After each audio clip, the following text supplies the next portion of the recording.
I obviously was transitioning and I wanted to look as feminine as possible. So I went in thinking, oh la-di-da, this will be fine. No, it's a major surgery.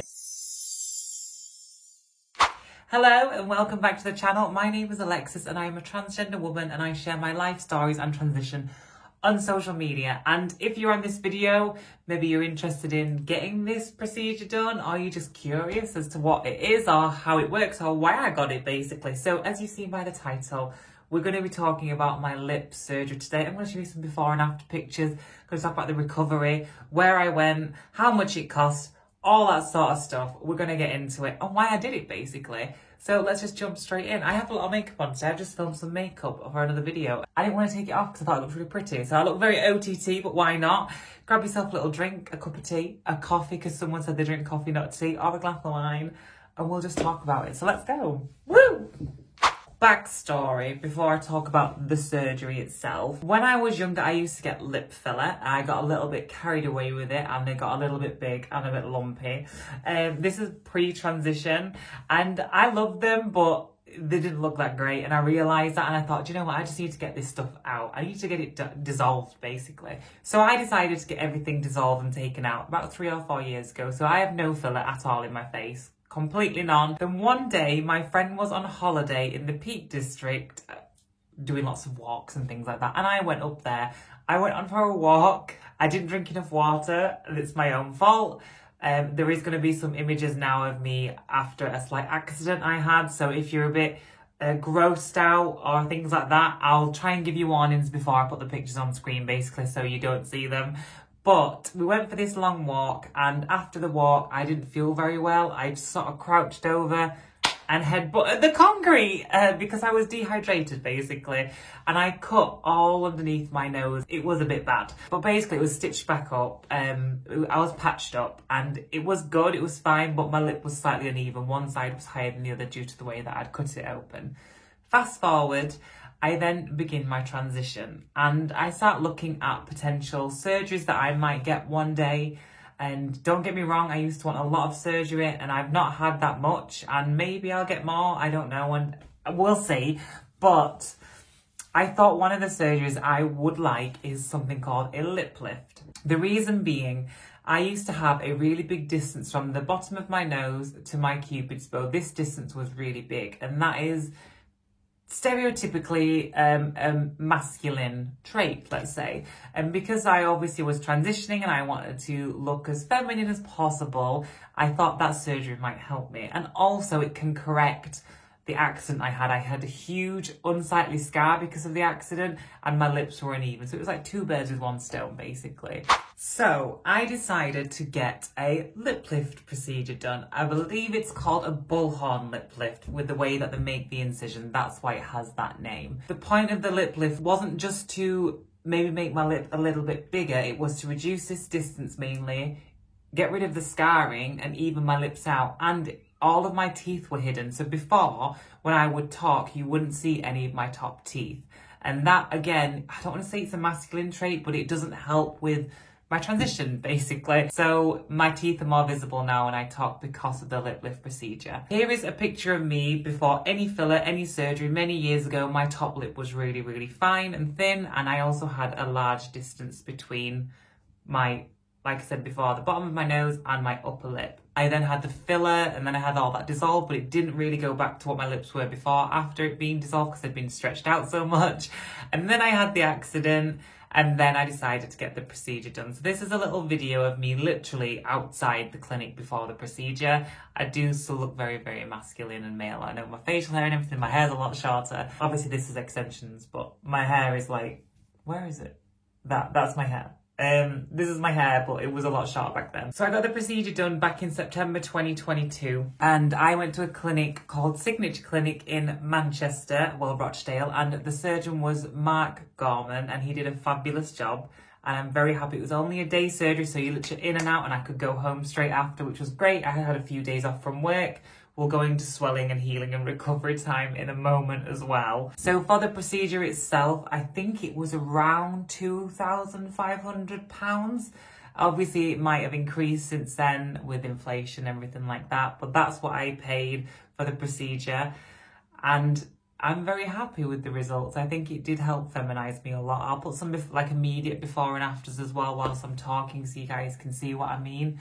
And I do think it helped with feminizing my face, which is called facial feminization surgery. There are so many different procedures you can have done to feminize the face, but this was just one of them that I had done. The actual day of the surgery. Okay, so I wasn't really that nervous. I'm quite, I don't want to say naive, but I go into things very like, oh, I'll be fine, a little bit blasé, let's say. So I went in thinking, oh, la-di-da, this will be fine. It's just like a little bit of filler. It's the same sort of thing. It's absolutely fine. No, it's a major surgery. Yeah, it takes it out of you a little bit. So I got to the clinic, filled out all the forms and everything like that. It was very clean and nice. This is not sponsored, by the way, just so you know.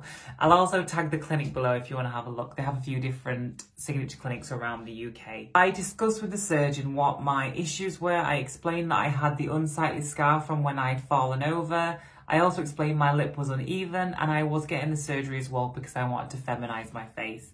He explained that he didn't want to take it too far and make it too, because if you take it too high, then you would get this kind of look, and he didn't want me to have that sort of look. So he said, basically, he did all the measurements and marked everything out like they do before surgery with the pen. And he said this distance from here to here used to be 2 centimetres. And what he thought a good stepping stone would be to get it to 1.5 centimetres. So a quarter of the distance would be taken away. And he said it would help feminize a lot. He would be able to, basically the scar would be taken out during the surgery and he would even everything out. And I do think he did a really good job. So I go in for the procedure. I was awake for the procedure. He numbed all the area and around the area that was going to be sort of worked on. If you are squeamish, you might not want to listen to this bit, so fast forward to the time that I say on the bottom, just you might not want to hear this bit.